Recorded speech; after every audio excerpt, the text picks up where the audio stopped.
கோவை மாவட்டம் சூலூர் அருகே கடந்த 21ஆம் தேதி வீட்டின் வெளியே விளையாடி கொண்டிருந்த 10 வயது சிறுமி காணாமல் போனதை அடுத்து பெற்றோர் காவல் நிலையத்தில் புகார் அளித்தனர்.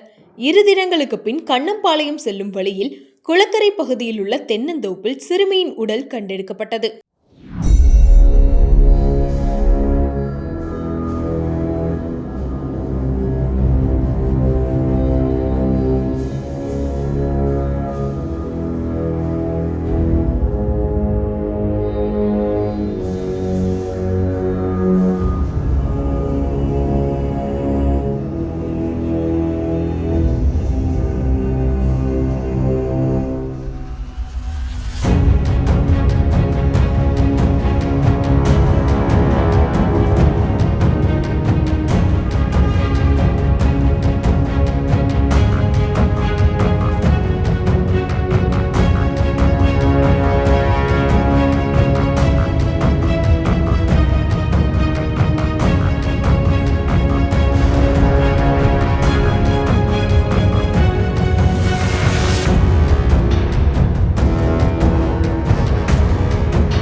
சிறுமி பாலியல் வன்கொடுமை செய்யப்பட்டு கொலை செய்யப்பட்ட சம்பவம் அதிர்வலைகளை ஏற்படுத்திய நிலையில் குற்றவாளிகளை கைது செய்ய கோரி உறவினர்கள் கடும் போராட்டத்தை முன்னெடுத்த சூழலில் இதில் தொடர்புடைய 2 இளைஞர்களை காவல்துறையினர் 24 மணி நேரத்தில் கைது செய்தனர்.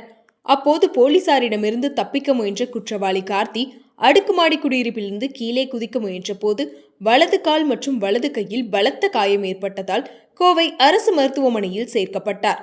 பின்னர் கோவை போக்சோ நீதிமன்றத்தில் ஆஜர்படுத்தப்பட்ட நிலையில் அவரை ஜூன் 5ஆம் தேதி வரை நீதிமன்ற காவலில் வைக்க உத்தரவிடப்பட்டுள்ளது.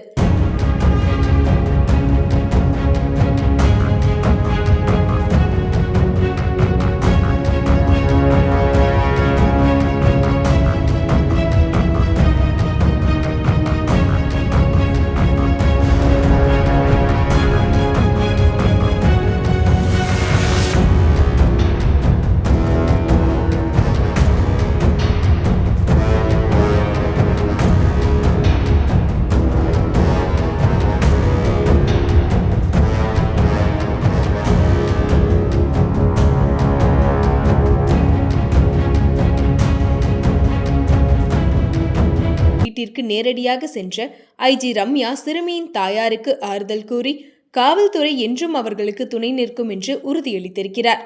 ஐஜியின் இந்த செயலுக்கு முதல்வர் ஜோசப் விஜய் அவர்கள் பாராட்டுகளை தெரிவித்துள்ளார்.